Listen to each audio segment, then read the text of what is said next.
पूर्ण एपिसोड पाहण्यासाठी डाउनलोड करा सोनी लिव्ह ॲप।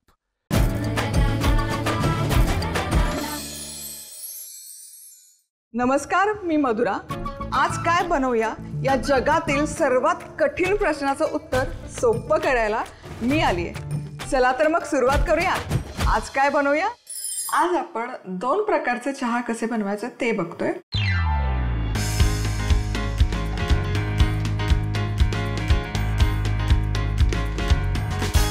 आल्याचा चहा आणि वेलचीचा चहा। आल्याचा चहा माझा पर्सनल फेवरेट आहे। म्हणजे एक घोट घेतला की झिंग डोक्यात गेली पाहिजे इतका तो मी कडक बनवते। पण हे दोन्ही चहा दिसायला किंवा बोलायला सोपे वाटले तरी थोडेसे यामध्ये जर चेंजेस केले तर त्याचा जो अर्क आहे, आल्याचा अर्क किंवा वेलचीचा अर्क परफेक्ट असा चहात कसा उतरला जाईल याच्या काही टिप्स आपण बघणार आहोत। तर सगळ्यात आधी चहाचं भांडं आहे, यामध्ये मी 1 कप पाणी घालते आणि गॅस सुरू करून पाणी आधी उकळून घेऊया। आता पाण्याला हलकीशी उकळी यायला सुरुवात झाली की यामध्ये आपण घालतोय चहा पावडर। 1 चमचा चहा पावडर आहे, साखर। तर आलं कायम चहा उकळत असताना घालायचं, कारण तुम्ही जर दूध घातल्यावर आल्याचा किस घातला तर तो चहा फाटतो किंवा नासतो, किंवा जस्ट दूध टाकायच्या आधी जरी आलं टाकलं तरी फाटतो। सो ते टाळण्यासाठी आलं आधी टाकायचं। हे जवळपास 1 इंच आलं आहे, हे सगळं मी वापरते 1 कप चहासाठी। आणि आता 1-2 मिनिट हे चहाचं आधण मी छान उकळून घेणार आहे, जेणेकरून आल्याचा जो अर्क आहे तो सगळा या चहामध्ये मिक्स होईल आणि सुवासही भन्नाट येतो।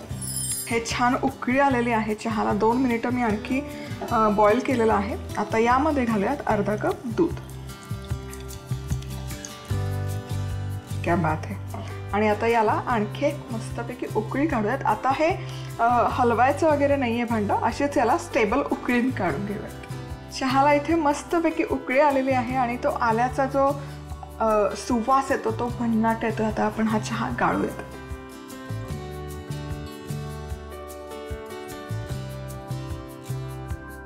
आता वेलचीचा चहा बनवूयात। तर पुन्हा एकदा गॅस सुरू करते। 1 कप पाणी आणि पाण्याला छान उकळी काढून घेऊयात। आता सेमच प्रपोर्शन आहे, 1 चमचा चहा पावडर, 2 चमचे साखर।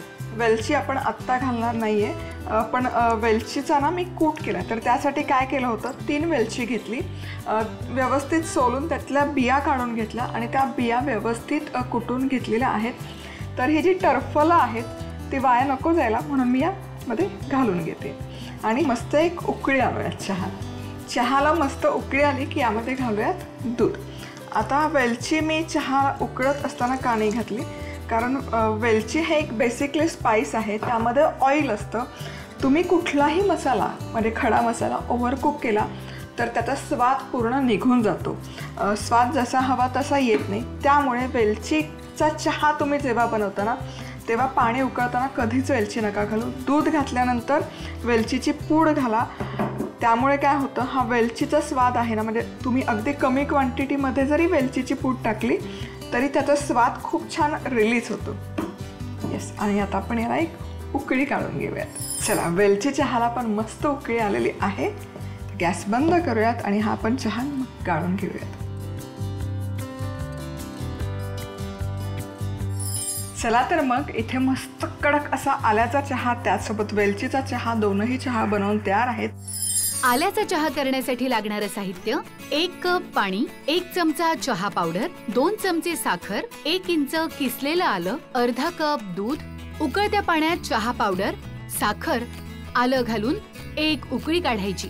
आता दूध घालून परत एकदा उकळी काढायची। झाला आपला मान्सून स्पेशल आल्याचा कडक चहा तयार।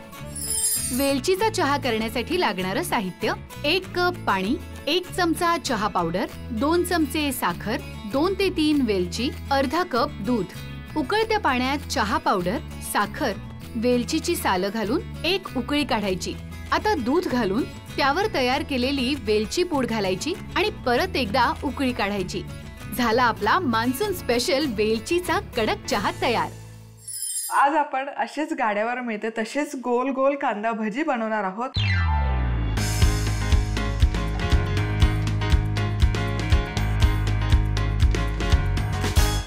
मस्त लागते, म्हणजे छान अशी हलकी होते आणि पटकन बनवून होते, कमी त्रासामध्ये होते. तर सगळ्यात आधी इथे मी घेतलेला आहे कांदा. सो या भाजीसाठी ना कांदा असा थोडा डाईस करून घ्यायचा. एकदम बारीक चिरलेला कांद्याचा वापर इथे आपण या भाजीसाठी नाही करत. यामध्ये घालूयात आपण मीठ चवीपुरतं, खूप सारी बारीक चिरलेली कोथिंबीर. तर हे करूयात मिक्स. मीठ चांगलं कांद्याला चोळूयात. आणि आता मीठ चोळलं की हा कांदा एक अर्धा तासासाठी आपण बाजूला ठेवूयात. म्हणजे काय होतं, कांद्यामध्ये पाणी सुटतं आणि आपल्याला हे पीठ मळताना कमीत कमी पाण्याचा वापर करून आपण हे पीठ मळू शकतो. आणि इथे हे मिश्रण मी अर्धा तास ठेवलं होतं आणि तुम्ही बघू शकाल कांद्याला आहे ना भरपूर पाणी सुटलेलं आहे. आता यामध्ये घालूयात बेसन. खूप घालायचं नाही आहे, अगदी थोडंसं घालायचं आणि नंतर लागलं तर मग आपण यामध्ये वाढवूयात पीठ. खायचा ओवा, चवीपुरतं मीठ, थोडासा खायचा सोडा, थोडा जास्त घालायचं या भजीला स्पेसिफिकली. लाल तिखट घालते. आता हे सगळं मिश्रण आहे ना एकजीव करायचं आणि पाण्याचा वापर न करता आधी मळून घ्यायचं. छान असं हे कंबाईन झालेलं आहे. पाणी अजिबात वापरायची गरज नाही आहे या गोळा भजीला. पाणी घातलं ना तर काय होतं, त्या भजीचा आकार जो गोलाकार हवा ना तो येत नाही. त्यामुळे पाण्याचा वापर नाही करायचा. फक्त याला बाइंडिंग येईल इतपतच आपण बेसन घालतो. आणि हे पीठ इथे मी व्यवस्थित मळून घेतलं. तुम्ही बघू शकाल पाणी अजिबात वापरलेलं नाही आहे आणि छान असं लपलपीत झालेलं आहे. आता काही नाही, आता ही भजी अशी गोल गोल करून घ्यायची हातामध्ये आणि ही आपण आता तेलामध्ये तळून घेऊयात. मस्त अशी गोल गोल भजी सोडायची आणि छान खरपूस होईपर्यंत तळायची. आता हे छान असे सगळ्या बाजूने तळून घ्यायचे. तुम्ही बघू शकाल ऑलरेडी खूप छान दिसत आहेत. आणि तुम्हाला हवं असेल ना तर यामध्ये हिरव्या मिरचीचे तुकडे घालू शकतात. भजीमध्ये जनरली पिठामध्ये असतात, पण आमच्या घरी लहान मुलं आहेत त्यामुळे मी जाणीवपूर्वक ते टाळते घालायचं, कारण मुलांना हे भजे खायला आवडतात.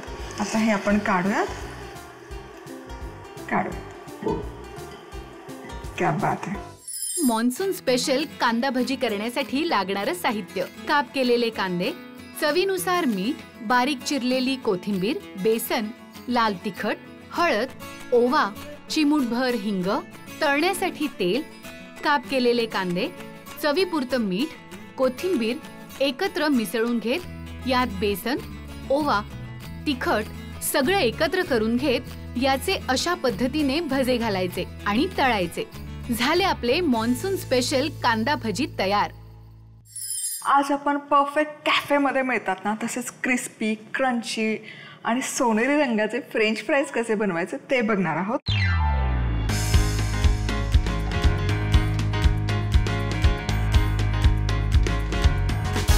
एक बाउलमध्ये पाणी तयार करून घ्या. इथे ना माझ्याकडे तुरटीचा तुकडा आहे, हा यामध्ये घालून ठेवा. अगदी खूप वेळ नाही, एक 5 मिनिटं फक्त हा तुकडा आपण या पाण्यामध्ये घालून घेणार आहोत. आणि हे पाणी आता ठेवूयात बाजूला. याने काय होतं ना, एकतर पहिली गोष्ट म्हणजे फ्राईज जे आहेत त्याला जो छान असा स्टिफनेस हवा ना तो स्टिफनेस छान मिळतो आणि तळल्यावर ते असे मऊ पडत नाही, म्हणून तुरटीच्या पाण्यात ठेवणं गरजेचं आहे. आता पुढची आणि महत्त्वाची गोष्ट, बटाटा कुठला घ्यायचा. बाजारामध्ये वेगवेगळ्या प्रकारचे बटाटे असतात, पण स्पेसिफिकली फ्रेंच फ्राईजसाठी असा मोठ्या आकाराचा बटाटा घ्यायचा. याला आहे ना इंदोरी बटाटा असंही म्हटलं जातं. पांढऱ्या सालीचे बटाटे असतात, पातळ सालीचे, त्यामध्ये स्टार्चचं प्रमाण खूप असतं, पण आपल्याला कमीत कमी पाण्याचा अंश आणि कमीत कमी स्टार्च असलेले बटाटे घ्यायचे. तर असे मोठे मोठे बटाटे निवडायचे. आता बटाटा सगळ्यात आधी याचं साल काढून घेऊयात. धुवून घ्यायचा साल काढण्यापूर्वी बटाटा स्वच्छ. आता बटाट्याचं साल काढून झालं ना की हा जो राऊंडचा पोर्शन आहे किंवा जिथून असा गोलाकार आहे तिथून हा असा कट करून घ्यायचा, जेणेकरून त्याला आहे ना आपल्याला छान असा स्क्वेअर शेप द्यायचा आहे फ्राईजनं. हे टाकून द्यायची गरज नाही आहे, हे पण काढलेला पोर्शन आपण त्यामध्येच मिसळून टाकणार आहोत. स्लाइसमध्ये कट करून घ्यायचा बटाटा. साधारण 1 सेंटीमीटर थिकनेसचा स्लाइसेस उभे करायचे. पुन्हा 1 सेंटीमीटरच्या स्लाइसमध्ये कट करून घ्यायचं. परफेक्ट असा हा बटाटा कट करून झालेला आहे, तुम्ही बघू शकाल. छान असे फ्राईजचे आकार याला परफेक्ट आलेला आहे. आता ही तुरटी पुन्हा एकदा ढवळून घ्यायची या पाण्यामध्ये. पूर्ण एपिसोड पाहण्यासाठी डाउनलोड करा सोनी लिव्ह ॲप.